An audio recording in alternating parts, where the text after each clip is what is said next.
Seja de novo bem-vindo numa altura em que faltam menos de 3 horas e meia para o arranque desse grande Benfica Sporting, que tudo indica vai ser o jogo do título. Pode não ser, se der empate, mas o ambiente entre benfiquistas e sportinguistas está ao rubro. Vamos até Alvalade, onde está a repórter Bárbara Simões Nunes. Bárbara, uma vez mais, boa tarde. Estou a ver atrás de ti um bom ambiente entre os sportinguistas que vão poder ver aí o jogo, certo? Muitos deles que não conseguiram bilhete para o Estádio da Luz vão permanecer aqui no Estádio de Alvalade, até porque as claques organizaram-se entre si e montaram algumas televisões nas imediações aqui do Estádio de Alvalade para que todos os adeptos, não só aqueles que quiseram ir à luz e que não conseguiram, mas todos aqueles que se queiram juntar aqui ao Estádio de Alvalade para ver esse jogo absolutamente decisivo nas contas do Campeonato Nacional.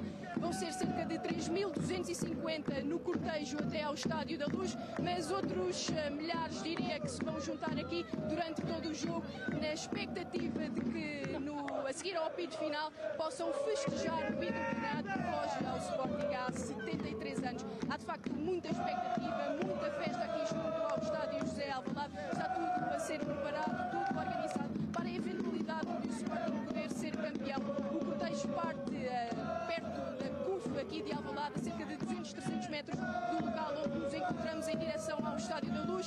A polícia já está no local para acompanhar estes 3.250 adeptos que vão apoiar a equipa de Rui Borges.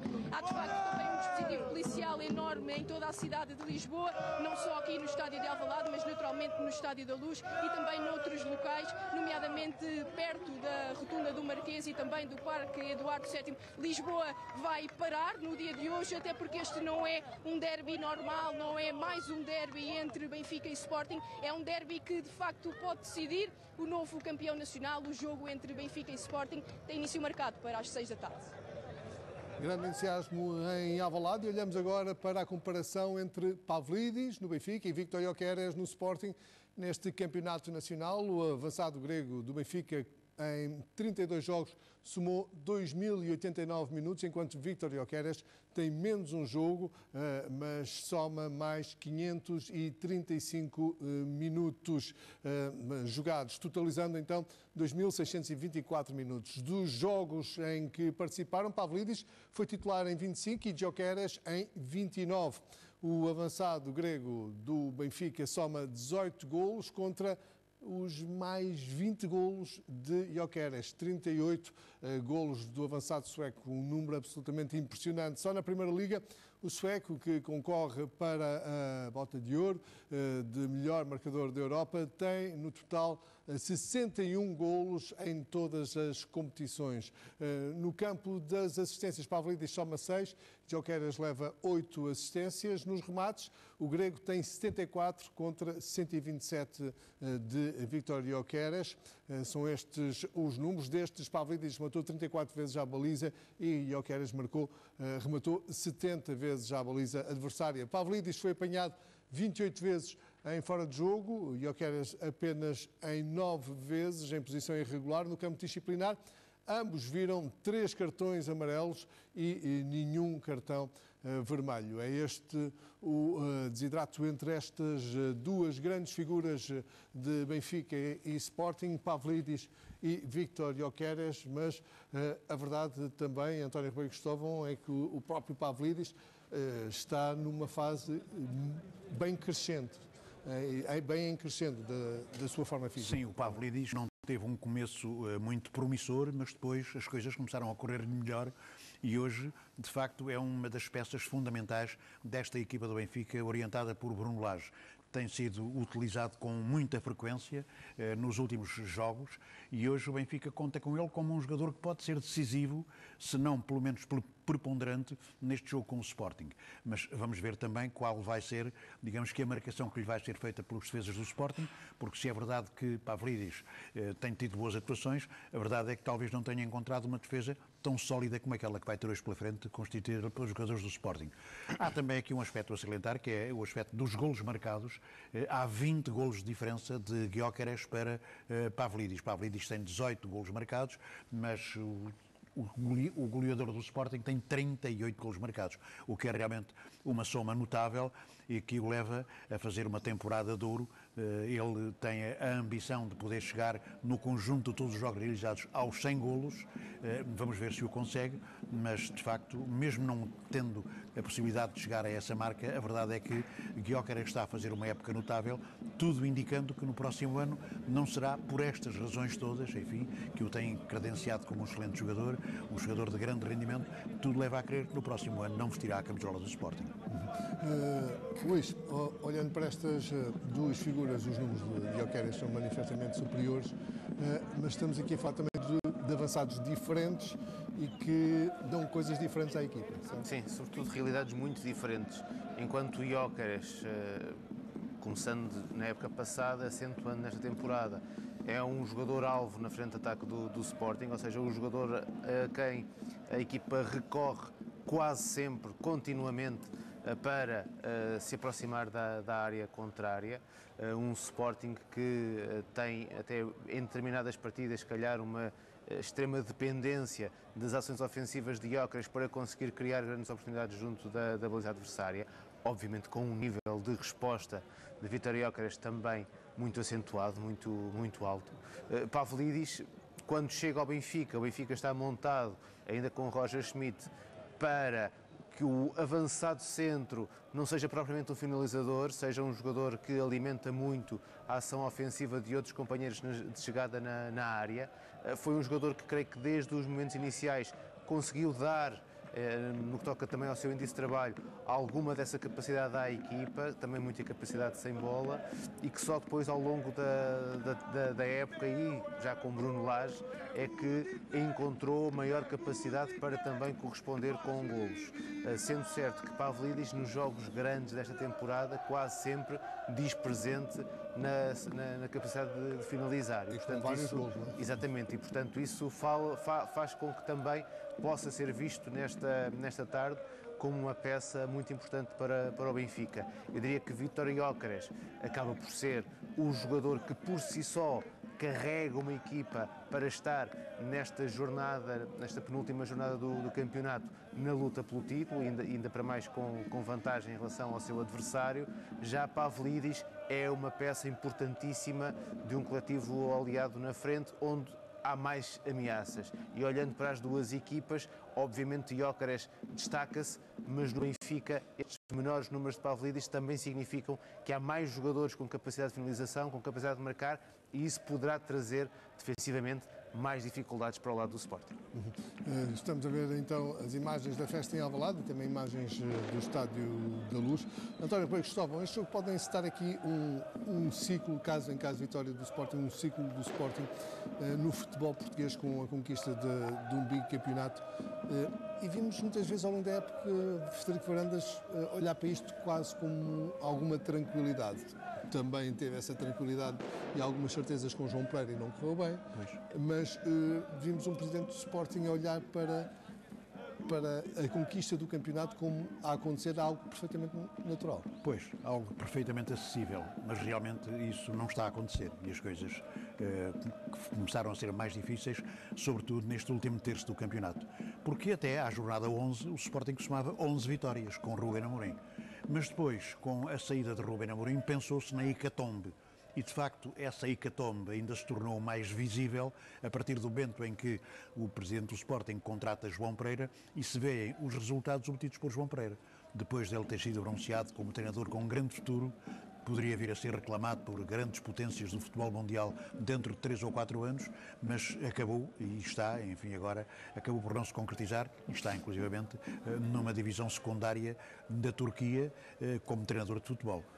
Claro que depois que as coisas com o Rui Borges melhoraram bastante, mas também em relação ao Rui Borges havia, digamos que, alguma expectativa, porque Rui Borges não vinha de uma carreira também fulgurante. Tinha estado bem no Moreirense, estava bem no Vitória de Guimarães, mas digamos que não se lhe conhecia um percurso, enfim, de grande destaque. Tinha começado, enfim, no Mirandela, a terra da sua naturalidade, de uma forma muito apagada, e de facto havia muitas dúvidas também sobre Rui Borges. A verdade é que ele teve, do meu ponto de vista, aqui uma virtude que me parece sempre fundamental em situações como esta. Isto é, foi capaz de unir o grupo e nota-se perfeitamente, até durante os jogos e no final dos jogos, que o Ruben Amorim tem os jogadores consigo, os jogadores estão com o Rui Borges. E esse é sempre um fator muito importante, às vezes até decisivo, para que as equipas façam boas exibições e consigam bons resultados. Portanto, as coisas com o Rui Borges melhoraram. Claro que o Sporting tinha-se atrasado ali em determinada altura, em que, tendo estado com 7 pontos de vantagem, acabou por perdê-los e deixando aproximar tanto o Benfica como o Futebol Clube do Porto. E depois as coisas começaram realmente a correr melhor, mas enfim, o espaço para a recuperação já não era tão grande e por isso mesmo as coisas chegaram à situação em que estamos. Benfica e Sporting com o mesmo número de pontos, 78, e certamente com muita luta até ao fim, mas sem que nem Benfica nem Sporting, digamos que obtenham um score final de pontos que seja, enfim, igual àquele que já se conheceu em temporadas antigas, em temporadas anteriores. Portanto, há aqui, digamos que as consequências desta irregularidade da equipa do Sporting, sobretudo na ponta em que foi utilizado por João Pereira, enfim, que depois recuperou e que agora está numa boa situação para se tornar campeão. Vamos ver se o consegue. Vamos olhar para o 11 do Sporting, o 11 provável dentro de alguns minutos. Para já olhemos para o ambiente que está a aquecer no Estádio da Luz para o derby dos derbys, como nos conta a repórter Cristiana Queiroz Alves. E já começa a aquecer aqui o ambiente no Estádio da Luz, com muitas buzinas, uns quantos fogos de artifício e também já alguns cânticos, todos dirigidos ao Benfica. Os adeptos do Sporting certamente vêm mais tarde aqui para o Estádio da Luz, para um derby que promete ser o mais emocionante dos últimos anos, até porque daqui, deste estádio atrás de mim, pode sair o campeão nacional desta temporada. As duas equipas chegam aqui com os mesmos 78 pontos, com os mesmos 26 golos sofridos, separados apenas por 3 golos marcados, tendo essa vantagem o Sporting. É a terceira vez que Sporting e Benfica se vão defrontar esta temporada. Uma vitória para o Sporting, aliás, uma curiosidade, foi nesse jogo em Alvalade que se estreou Rui Borges. Começou com o pé direito no Sporting e depois de uma fase conturbada também para o Sporting. Existiu também o confronto para a Taça da Liga, que foi decidido só nas grandes penalidades.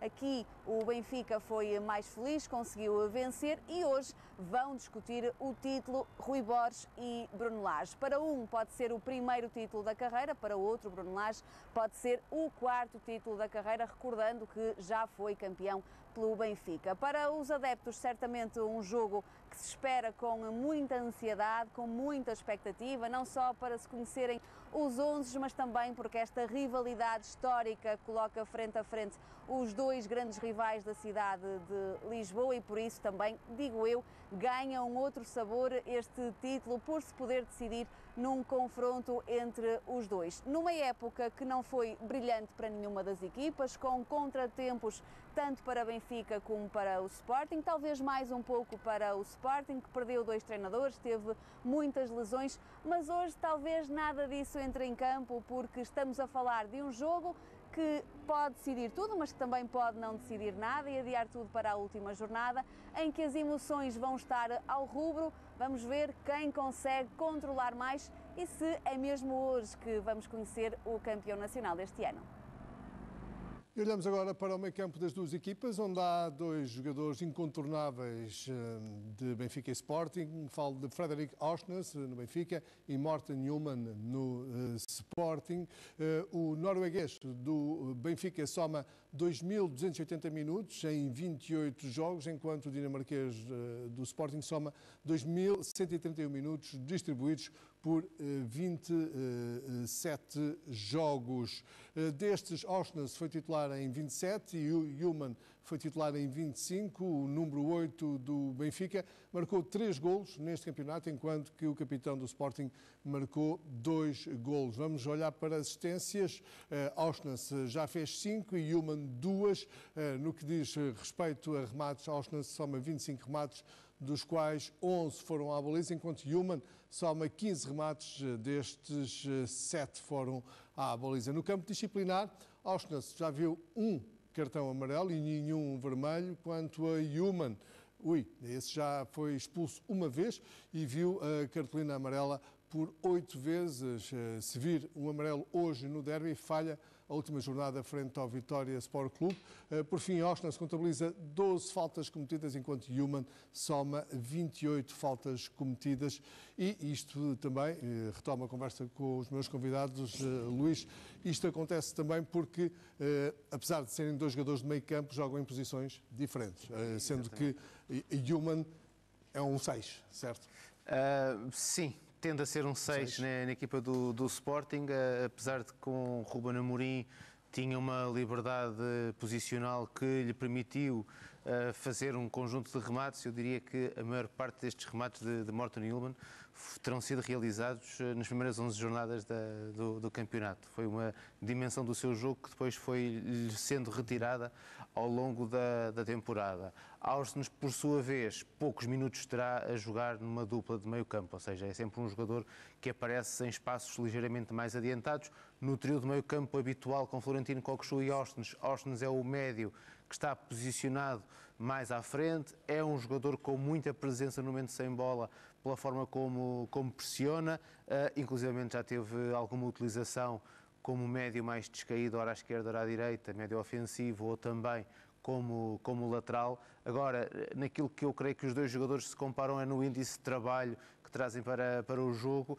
e de alguma forma estabelecerem uma determinada liderança dentro da sua equipa a partir deste corredor central. Eu diria que Morten Hjulmand acaba por ser um jogador com mais impacto no jogo do Sporting, muito presente também no momento de saída com bola, nesse momento de organização em posse, onde Hjulmand muitas vezes acaba por ser um elemento muito próximo da linha defensiva do Sporting, ou até a aparecer junto dos centrais, como acontecia também muito com Ruben Amorim e que voltou entretanto a acontecer nestes últimos meses com Rui Borges, sendo certo que tem uma liderança mental dentro da equipa que eu creio que é muito notória com a sua presença em campo.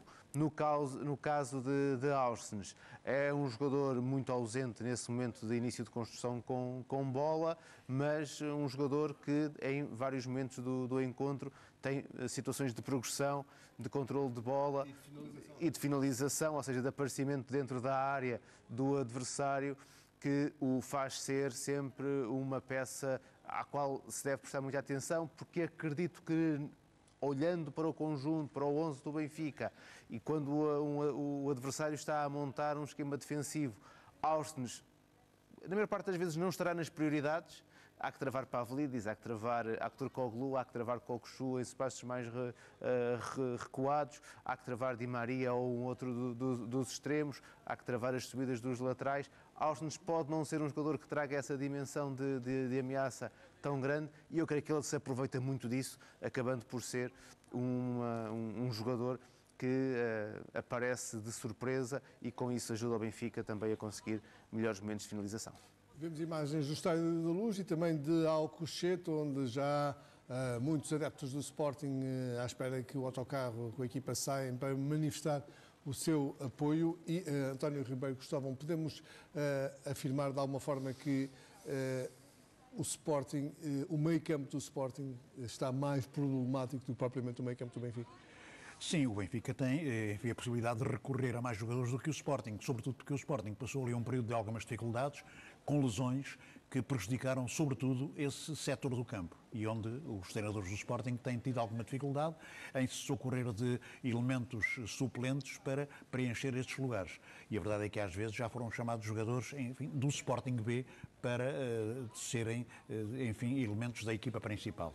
Mas, de qualquer modo, o Sporting, vindo de algumas recuperações que pareciam difíceis, em alguns casos até impossíveis, o Sporting teve um período de lesões ali esmagador, sobretudo nessa zona de meio campo. Mas as coisas têm vindo a correr melhor, Pote já está em jogo, Hjulmand, que tem estado realmente ausente em alguns jogos, também por afastamento por decisões disciplinares, mas é um jogador, é uma peça fundamental e fulcral nesta equipa do Sporting, e De Baste tem sido um jogador adaptado também a essa posição. É um jogador que, enfim, inicialmente jogou como central, depois passou a jogar a meio campo e é um jogador que é importante também porque tem remate à baliza, tem muito remate e remate forte, visa muitas vezes a baliza e, portanto, pode ser um jogador até importante para o jogo de hoje. Portanto, o Sporting tem tido neste aspecto mais dificuldades que o Benfica, porque tem tido as lesões, tem jogadores em menor quantidade e o Benfica tem mais soluções. Porque quando há pouco falavam aqui no Auschner, eu estava-me a lembrar que o Auschner é um polivalente, já jogou praticamente em todos os lugares do meio campo e da defesa no Benfica. Já jogou lateral direito, já jogou lateral esquerdo, joga no meio campo naturalmente com mais... Com mais habituação, mas a verdade é que é um jogador do qual Bruno Lage pode recorrer para fazer o preenchimento, às vezes, quando tem alguns problemas. Muito embora o Benfica não tenha grandes problemas. O Benfica tem um plantel de qualidade e, sobretudo, tem um plantel muito vasto que lhe tem permitido, enfim, estar à altura de preencher as necessidades que têm surgido à equipa no decorrer desta fase do campeonato. Fazemos agora mais um pequeno intervalo. Até já.